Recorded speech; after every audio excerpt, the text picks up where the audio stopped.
আপনি এখন সত্যি কথা বলেন তো, কয়টা বাচ্চা ছেলে ঠিক আছে, কয়টা ইয়ং ছেলে ভালো পাওয়া যায়? 90টা কি 100টা ছেলের মধ্যে দেখবেন 90টাই মাল খায়। সত্যি কথা তো। আপনাদের বগুলাটা ঠিক আছে মনে হয়, ট্যাংরা খাল ভালো আছে। আমাকে ওই দিকের কথা কুচি খালি খালি জঞ্জাল বাঁধাইয়া নাকি। এর মধ্যে এক সম্মিলনে গেছি, সভাপতি বলছে সরকার মশাই একটু মাইকটা দেন, কথা বলি। পাশে দাঁড়ানোর কায়দা নাই, ওই কমিটি সভাপতি বলছে হরিসান আমার দিকে চাইয়ে দেখলো না। আমি বললাম তুমি যা খাইছো আর কত দেখবে না তোমাকে, কে কইছে তোমার সম্মিলন করতে? পূজা মন্ত্র যাগ যজ্ঞ এত করো কেন? আদর্শ গঠন না হলে পায় না হরিচান। কোটি কোটি টাকা দিয়ে যদি ভগবান মিলিত, আম্বানি ওরা হরিচান বান্ধে রাখিত। এসব সম্মিলনের প্রয়োজন পড়ে না, আগে আদর্শ ঠিক করো। কমিটির লোক যদি মাল খাইয়ে কথা কয়, এরা কি সম্মিলন করবে বলো দেখি আমায়। এই জন্য আগে আদর্শ গঠন করতে হবে। চরিত্র ঠিক না থাকলে হরি ভগবান কি পাবে? আগে চরিত্র সঠিক করা চাই।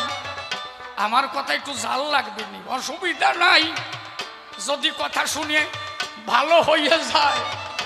এরপরে যদি বোতলে আর না হাত দেয়, মদ সুল্লু ভাঙ ভোট্টা জেঠাই জুয়া চুরি, এই কয়টার মধ্যে থাকে না শ্রীহরি।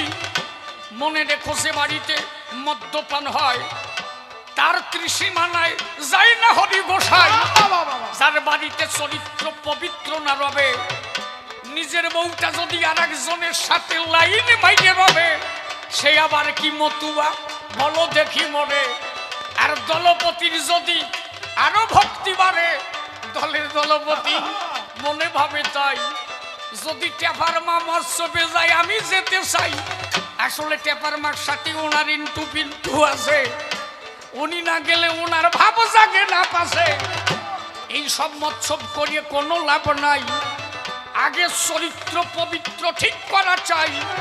পবিত্র যার একবার চরিত্র হইবে, আমার গুরুচাঁদের মধুর বাণী তাহারই ফলিবে। কর্মগুণে হয় রাজরানী, কর্মগুণে হয় বারানী। মনে রেখো মিথ্যা কথা নয়, অনেকে হরিনাম করে ও রসার তলে যায়, আবার কেউ একদিনও করে না হরিনাম, তার ঘরে কি আনন্দ।